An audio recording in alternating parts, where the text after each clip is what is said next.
Welcome back. I'm Kelly KUNS. Let's dive into the deep end. Today marks National Search and Rescue Week, a week meant to recognize the effort and dedication of search and rescuers across the United States. Here in King County, our search and rescue is all volunteer based, meaning people put aside their personal time to respond to calls for help. In fact, according to the King County Search and Rescue Association, there are more than 600 mission-ready volunteers. In 2024 alone, they responded to 156 missions, volunteered more than 21,000 mission hours, and drove more than 209,000 miles in their personal vehicles for missions. Tyrah is on the plaza this morning with 3 volunteers who combined have more than 35 years of search and rescue experience. Natalie Patterson's an Explorer Search and Rescue. Josh Gerstman is a search dog volunteer, and Colin Williams is a 4x4 SAR volunteer, and Natick, a volunteer dog. All right, let's get down to Tyrah. Thank you so much, Kelly. Well, yeah, we all know how important our search and rescue teams are here in King County, not just during the spring when people are probably taking to the trails, but year round. Thank you all so much for being here on ARC Seattle today.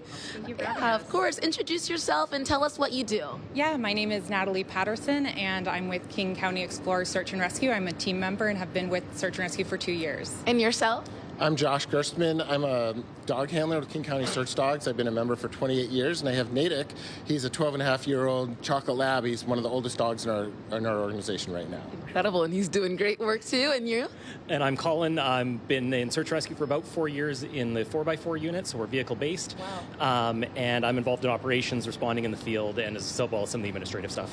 You all have such a vast experience. Talk about why you wanted to be a part of King County Search and Rescue, and what led you up to this point. Yeah, so my husband actually was evacuated on a mountain trip a couple years ago, and that experience really inspired us both to take our mountain skills and passion for the outdoor community and to give back. So from there we joined, and it's been super rewarding to be on the other side now, helping people on some of their worst days. Wow, yeah, that absolutely sounds rewarding. And what about yourself? What do you actually, talk about your role? You mentioned 4x4 search and rescue. What does that entail? Yeah, absolutely. So 4x4 is vehicle-based, so we aren't the ones going up the trail, but we help out with command support, security, parking, anything that's logistics-based, as well as road searching. We do a lot of road searching, including urban and wilderness.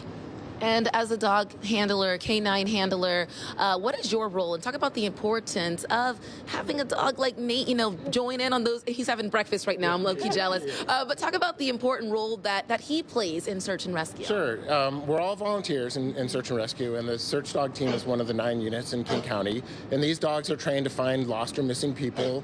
He actually is trained to work off-leash, and anybody that's in the area that we're searching, he's going to come back and he's tell me, and he's going to bring me back to that person. In fact, he found Colin just a few minutes ago over here right before you came down. So oh my goodness, it's highly skilled, right? Yeah. I mentioned it's the spring, we're leading into the summer months. I mean, we're in the Pacific Northwest. People love to take to our trails, different hiking paths. What do you want people to know as they are heading into these adventures with their friends and families? Yeah, so I would say if you don't want to spend a day with us out on the trails, the best thing I would say is to take a little bit of time before you actually step onto the trails to do some pre-trip planning. So whether you're doing a day hike or a multi-day backpacking trip, make sure that you've got the 10 essentials packed, you're familiar with the trail that you're going on and the current trail conditions.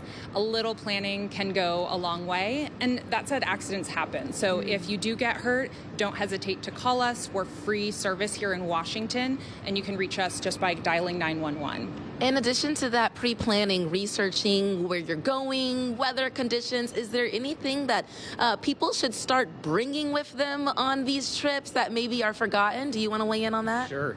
Yeah, the best thing you can do, bring the 10 essentials. It's something you can look up online, but it's the essentials you need to be able to survive in the outdoors if something goes wrong. Yeah, very important. We're going to look up those 10 essentials online. You all mentioned that you're volunteers. If anyone wants to get involved, how can they go about doing so? Yeah, the best way to get involved is to go to our website, kingcountysar.org. From there, you can learn about how to donate, how to volunteer, as well as how to join our Sarposium coming up next week on Tuesday, May 20th, which is a great chance to come and get to meet a bunch of the members, as well as just understand more of what we're doing. And we mentioned that it is today is National Search and Rescue Week. It marks Search and Rescue Week. Why is it important to recognize this not only this week, but year-round? round? Yeah, so we have 600 members across 9 specialized units who dedicate countless hours of their time and resources to support those here in our community when they need help. And a lot of people don't realize that we are 100% volunteers and donation driven. And so a great way to just bring awareness to this resource that we have here and the people behind the scenes. Absolutely. Thank you for sharing that. Is there anything you wanted to add that that you think people should know about your work? Well, we live in one of the most beautiful places in the country. Year-round, there's recreational opportunities. People just need to make sure that they're prepared for getting outdoors.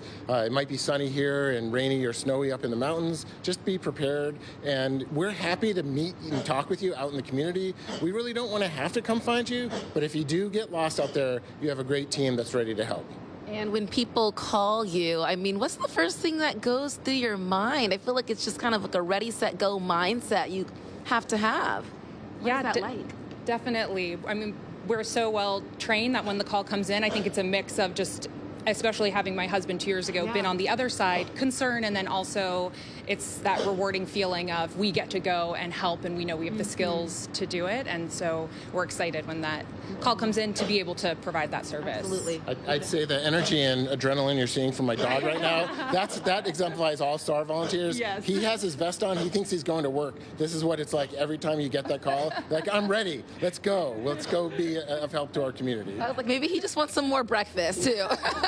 Well, thank you all for coming on the show and for sharing your experience, and thank you for your work. I mean, the fact that this is volunteer-based is so special and inspiring, and we truly need people like you all. So thank you. Kelly, it's absolutely great what they're doing, and I like the emphasis on not only thinking about this this week, but year-round. And you're right, we do live in one of the most beautiful places, so we got to take care of it and be safe while exploring too. Yep, we cover these stories year-round in often cases, and thanks to the volunteers like them, you know, sometimes it can end up okay, which we love to see. And these amazing volunteers, so thankful for them.